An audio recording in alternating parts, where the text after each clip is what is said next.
Now we can operate. Okay. Εδώ. Θα ανοίξω εδώ, θα βάλω εδώ. Και τώρα πρέπει να κάνει record το λέει. Yes, we record. Let's start. Okay. Good. And slides. Okay. Now we're good. Hello? Hello? I don't know. Now it's good. Okay.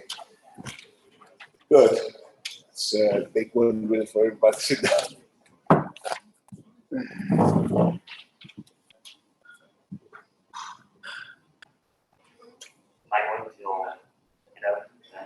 Okay, come here. Don't worry about it. Everybody's busy already getting coffee. Okay.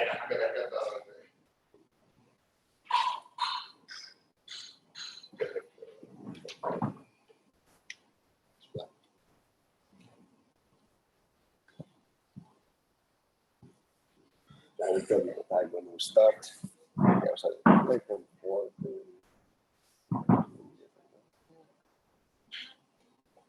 we're going to schedule, eh? We're always going a bit off schedule, huh?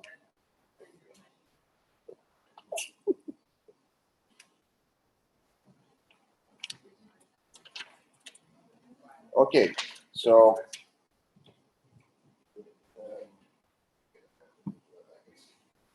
we'll start with Ricardo, we'll continue. Okay. So Ricardo will tell us about celestial holography and material backgrounds. Yeah, thank you. Okay. Thank you very much. Thank you from the organizers. It's a pleasure to be on this beautiful island. It's really fantastic after this COVID, like to see some more people and faces. So I'm going to talk about this recent work with Tristan Methodi in Dublin and Germany. So let me start with some motivation introduction about why I want to study celestial amplitudes on trivial backgrounds. I will go through the perturbian method and the relation to boundary interaction, which I think is kind of a key also in holography. It doesn't mean explore so much in asymptotic spacetimes. Then I will talk a bit about two-way amplitude computed, and then I will conclude with how to define some infinite symmetric or stock reflected patterns, in particular quantified ones. And then I will conclude. So it's fair to say that scattering amplitudes are the key to both developments like in celestial holography, that space, and we have still a lot to learn about them. And what they can teach us about asymptotically flat vectors. So far, most of the developments have been like in flat spacetimes. But eventually, we want to understand black holes, as we mentioned, like in these days. And we want to try at least to approach this from a new perspective, or just revisit it. So one question I want to pose is that there are universal representation for point eigenplay with backgrounds, which are they do arise naturally from amplitudes. So it's not like they do break some symmetry from Poincare symmetry, but the way they do break it is by a choice of a time-like or light-like vector. And in a certain way, they arise from Lorentz covariant 3-point amplitudes, as we explained in the classical way. Can we interpret? So with this kind of the relation with amplitude is also some motivation to look at the celestial perspective again, revisit this amplitude interpretation. Can we interpret the scattering of these backgrounds as conformal correlators? Is there any nice structure we can find? And we will see for the shockwave, this is definitely the case. And then another point is that can we define some infinite amplitudes on backgrounds? So I would say like that one of the big success of celestial holography is understanding infinite divergences and the soft dynamics near the boundaries. So definitely we can learn a lot like about this like on backgrounds, even non-perturbatively. And I will touch on that point towards the end. So the method we use is the perturbian method QFD. So essentially we compute 3-level amplitudes from the solution of the classical equation of motion. We consider the generator connect correlators, which is kind of the standard approach to do this. And we define the 2-point amplitudes by taking that as a reduction of the solution equation of motion. So this phi classical is essentially, you solve your box equation, wave equation, and you derive to the source, which generates the three-level operation function, and then you take the lesser function. And here we will formally transform this in a celestial basis. This is the approach we will follow. We can discuss more later. And this will define some two-point function. We can define endpoint functions, but we'll focus on two-point function. They already encode like some information. The background is kind of simplest object you can consider. You scatter a wave that comes in and something comes out, and this encodes some information about the background. So as I said, like in holography, there is this relation also in the SFT, like about the boundary partition function, which in the subtle point is equivalent to some exponential of the on-shell action. And this actually is valid for a variety of spacetimes, like it was mentioned on Monday by showing this relation between holography and various different spacetimes. And this actually applies like to various spacetimes, not only in the SFT, also in the sitter, the wave function, the universal tree-level can be computed by on-shell actions. And here as well, like we will see that this naturally has kind of localization properties of boundary term that's naturally localized on the boundaries. That's something really holographic. So how is this exactly captured? So this relation. Again, I'm working semi-classically. So if you take massless on shell action for a scalar field in some asymptotically flat vector, you can use the equation of motion to get rid of one term, integrate by parts, and get this boundary term. And this boundary term will encode the physics of the scattering. In particular, you see that, I mean, here it's natural now to look at the boundary contribution for this in the Stokes theorem. So we can use Stokes theorem. I have to say, the analysis is not that easy, but I mean, these people like Veneziano, Papaghezi, Petrielli, Risky wrote a very nice paper about how to consider the limit when you approach that boundary. So of course, like the metric is degenerate, so you have to be very careful.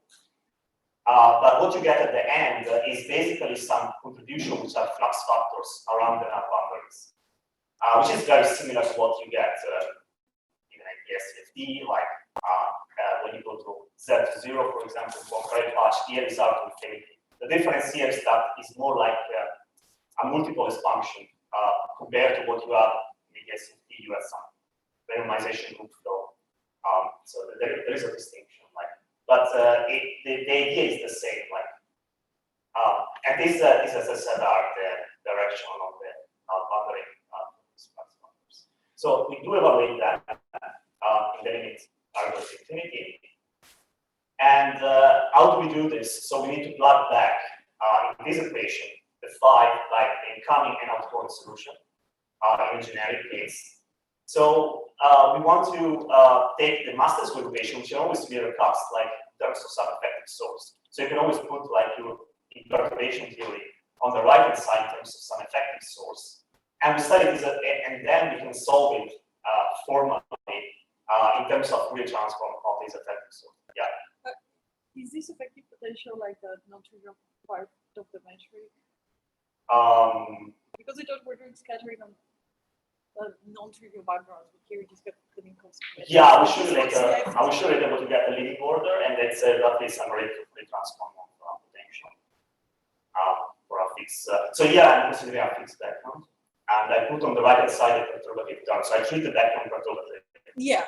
Okay, that's what you want to say. Okay, yeah, yeah. I mean, there is no G here, so it the terms on the right. Okay, so in particular, like a leading order. We want to use again the subtle point. So we said that this relation of the boundary partition function with the on-shell action is valid in this subtle point limit. So we take large R, which is what we want to get, and this is the outgoing field around the two null boundary. So of course you have to be careful that some choice of boundary conditions. Like as I said, also in the SAT, you have the choice of boundary condition. Here you have two null surfaces, so you have to be careful that data are not independent on the two. You have to evolve from one null boundary to the other. And so that's why we are very natural to consider like retardant bus boundary conditions for this program. In particular, we find plug-in back in the action that this boundary term localized over large variable distances. And so we get a relation between the boundary of shell action and the Fourier transform of the effective source. And of course, then I can go back to my definition of the amplitude, which was in the terms of LZ reduction, and plug in this relation, because I can relate the final outgoing field with the source and take the functional derivative. So I have a direct relation of the true-point amplitude with the boundary of shell action, so with some boundary information. Okay, so let's see what are those amplitudes and what we have computed. So the leading order natural amplitude is something very simple. It's just the Fourier transform of potential. And for minimally coupled master scalar fields, we have this simple result, which I believe was kind of well known. And also in GR, we have this result. One thing to be careful here, like we want that somehow if you perform the gauge transformation of the potential, these things will be variant. It's not trivial in this case, but it is true using this particular equation that we derived. So in particular, this one, if you perform a nice gauge transformation of the background, this will remain variant.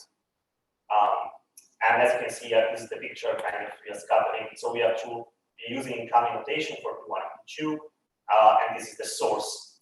And as I said before, like the source kind of varies from classical limit to amplitudes, 3-point amplitudes. So there is a relation. Okay, so what are the explicit expression of these amplitudes? So for a point like background and point like, I mean, a kind of, you can think about current, and there's some delta function, and there is a direction u.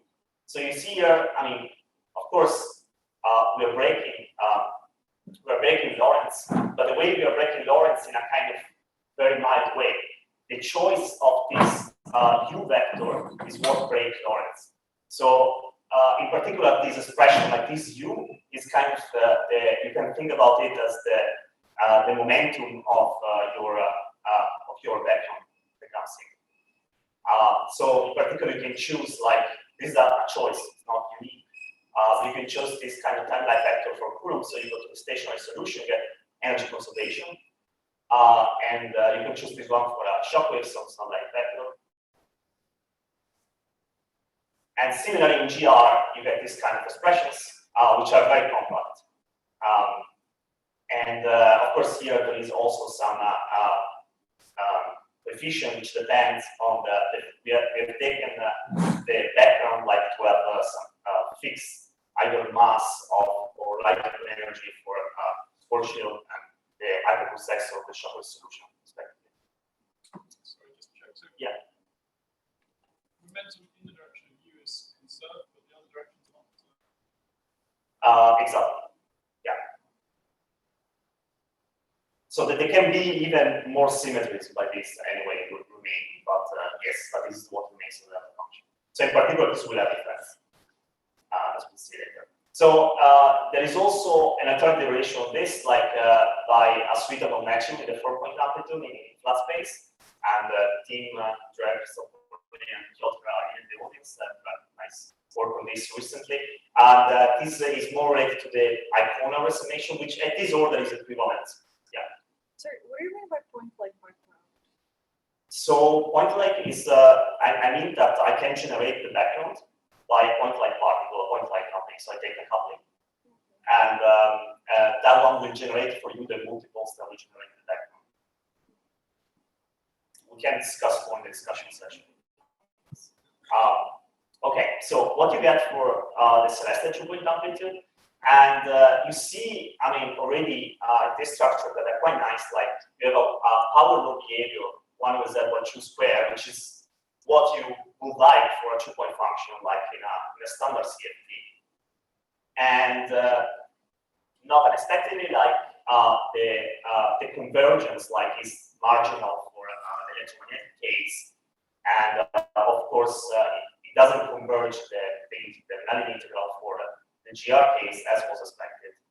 And you see the relation between the U comes here, so this is essentially the related to the choice of U as the 1001. Okay, and this shape, and this is the zero component. So this is the zero component. This is kind of 0 minus 3 component. Yes.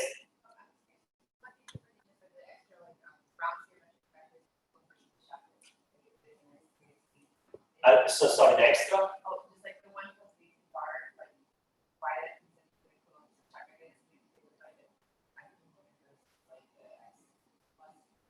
Exactly, that's what I was saying. Yeah. That's what this choice of the breaking Lorentz invariant with a vector will dictate which power of Z and which components of Z you will have. Yeah. And yeah, as I said, like the striking power of behavior, and there is no kinematic delta function, which is also one important. Yeah. Sorry, but like, why should we choose the amplitude for Schwarzschild since we started with like scattering from like square plus and square minus? But if you have like black hole, you consider like molten the horizon as well. So yeah, good point. I mean, we are treating linearized Schwarzschild. The horizon is supposed to arise when there is some perturbation here. So it's yeah, so that's you can reconstruct the horizon, but you need to resample all the perturbation theory. So if you perturb like just expand G mu as eta mu plus k h mu, you directly see also from the Schwarzschild magic, like you don't get horizon anymore. And the leading order, which is the order that I'm seeing here, we're expanding the background. Yeah. The capital deltas, I take them in the principal series, now we concentrate on that.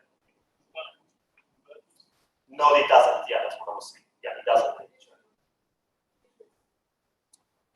Yeah, the base is fine with marginal convergence, so you get that delta. Yes.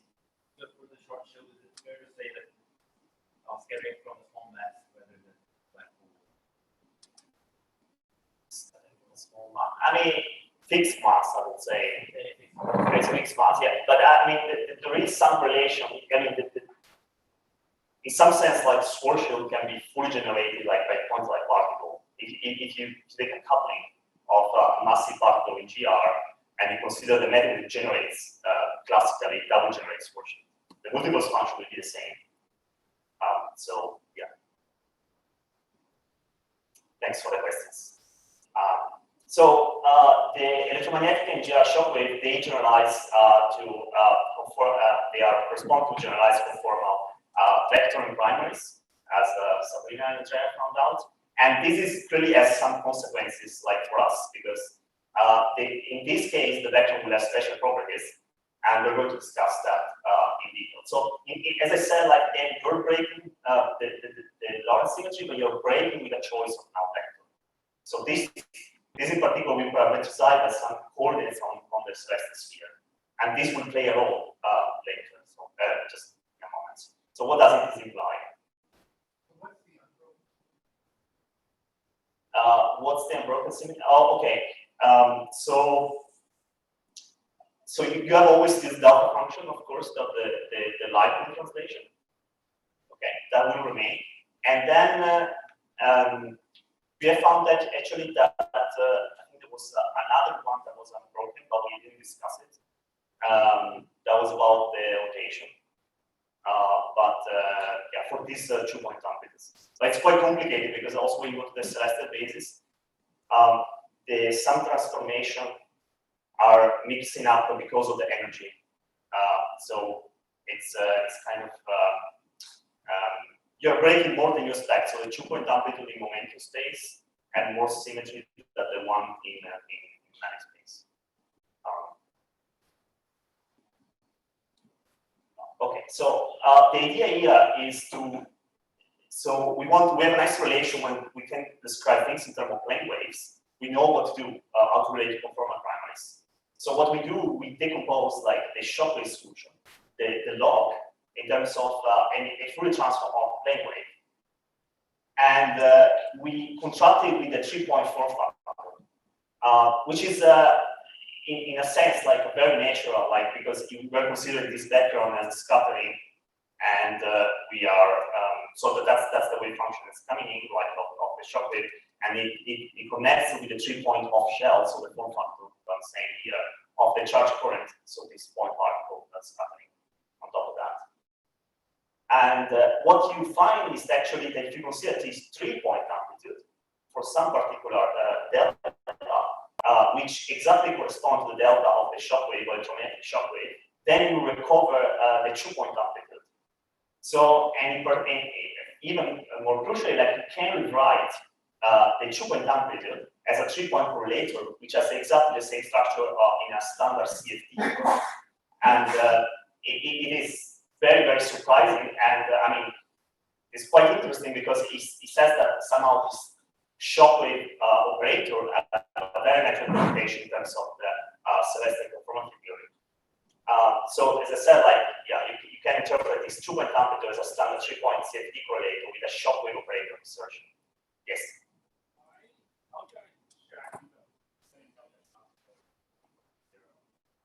So can you repeat that? Yes, yes. So that's this. So to transform, when you consider the this is a conformal vector primary, the transformation under Lorentz group will dictate the delta. So it's fixed B delta equals. So we recovered what was expected. And notice here that there is a dependence on this dependence on the reference now vector here. So that's crucial. Okay. So what happens for spinning backgrounds? So spinning backgrounds is an additional landscape set by spin. So this will affect the description clearly. And I just consider this spinning jar Shockwave solution. And there was also a nice paper. They are kind of like for considering neutrality or care. But here, what I'm interested in too is that this one transforms as a conformal metric primary. So that's what I'm interested in. It's a solution less than equation. And adds some finite spin parameter A, which will affect the Manning transform when you consider this in the two-steady state basis. And what happens is that if we continue away from the principal series, this will be well defined. And in some sense, like the spin provides a natural regulator for UV physics, as you would kind of expect. So this structure will be something UV finite, even though it's GR. I'm talking about GR.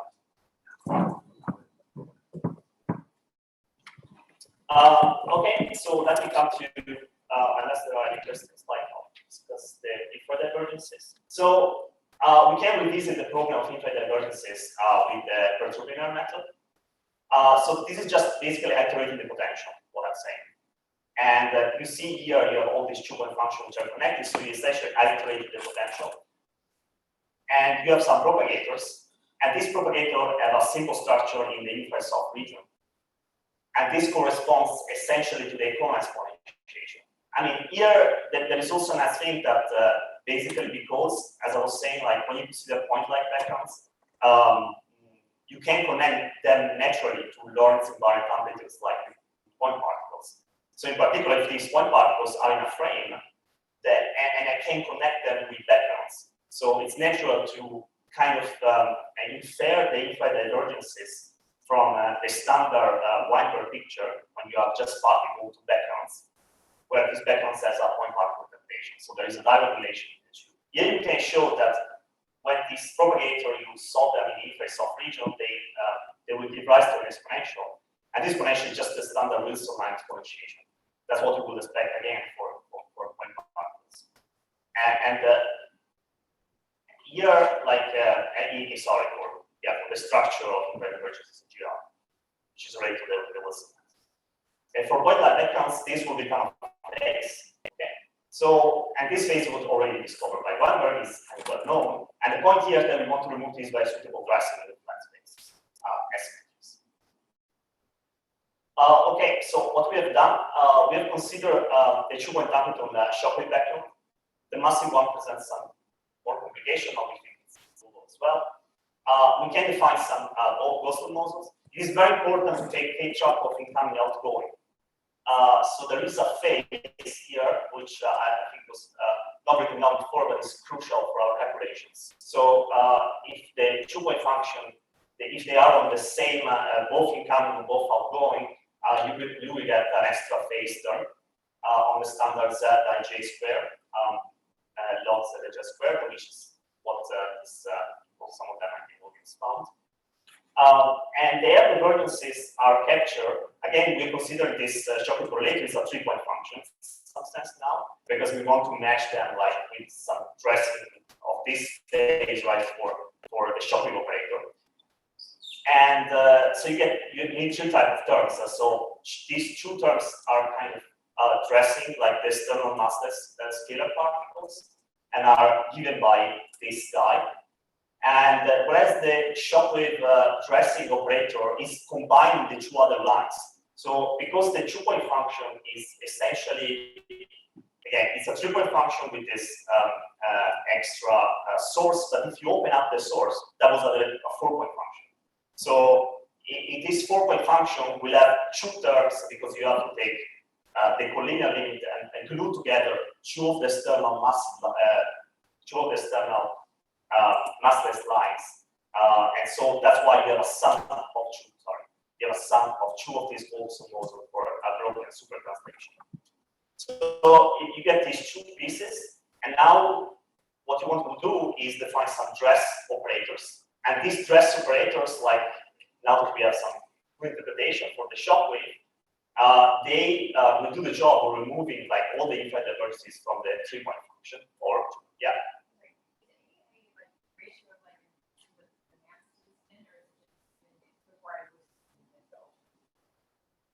You're talking about the spin example. Sorry, let's go back. So this one.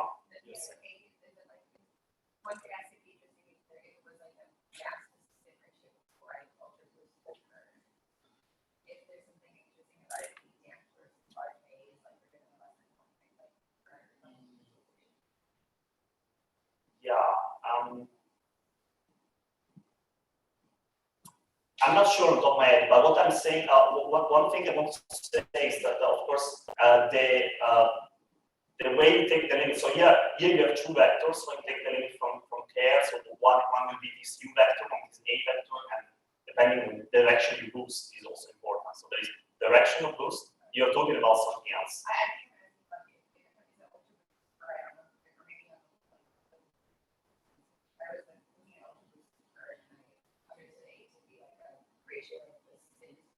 Yeah, it's a ratio of speed to the mass, yeah.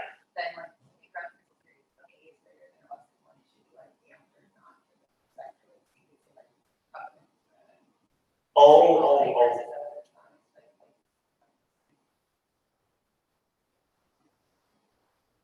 I don't have a good answer now, but I'll think about it. I'll think about it. Okay, thank you for the question. Okay, so you can define these stress operators, and this will give an if-finite 2-point again. So this will be now, standard form of 3-point correlator, and also a tall order time you have removed. Okay, so let me conclude. So I think that celestialography offers a new perspective on asymptotically that amplitudes are asymptotically flat backgrounds. One important point is this zone shell action, the generative function for 3-level CCFT correlators. And we also checked this for the spinning case, which was quite interesting. Like it's a bit more complicated than the master scalar one. They do exhibit some interesting feature. And they have power law behavior. There is no kinematic delta functions. And they have a standard 3-point CCFT correlator for Shockley backgrounds, which is, as I said again, surprising, and it might point to some bigger role of the Shockley operator as a kind of basis on the CCFT. And this leads to new insights on the definition of finite aesthetic backgrounds. There is an universal Drexing, which removes this infra-divergent phase. And I think we just began to explore the structural analysis of backgrounds from a semester perspective. There is a lot more to be understood. So I just want to mention some recent works on the dilaton backgrounds by these authors, and some of them in the audience. And also there is some nice connection with the ABS here. Thank you.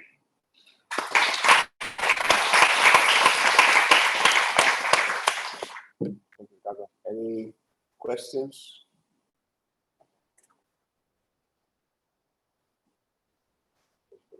Yeah.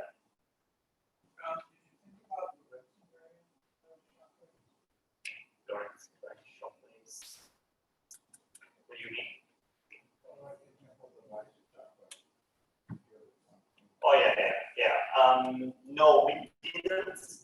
Well, yeah, it would be interesting to consider. Yeah, I agree.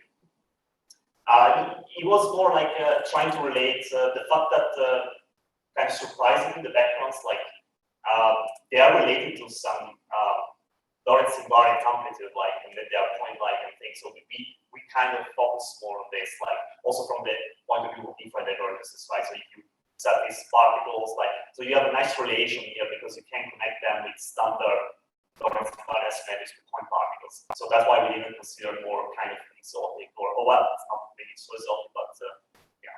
It's more interesting to break. Of course, it's interesting to break less symmetries. Here we're breaking a lot, so that is interesting.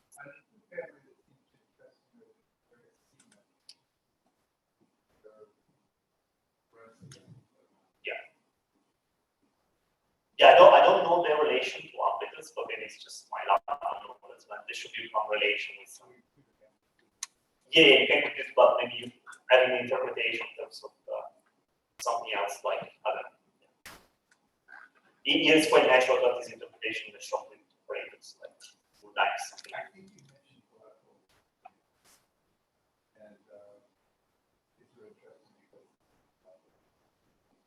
usually black holes do translation. Yeah. Yeah.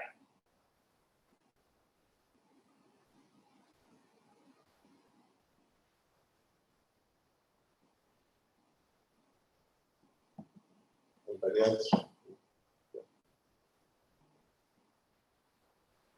Okay, more later for discussion session. Thank you very much.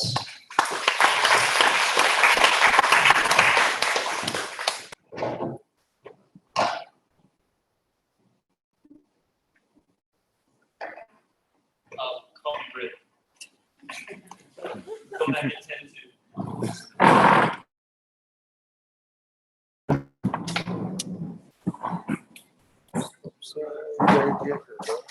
Basta? Ναι, τι άλλο. Όχι,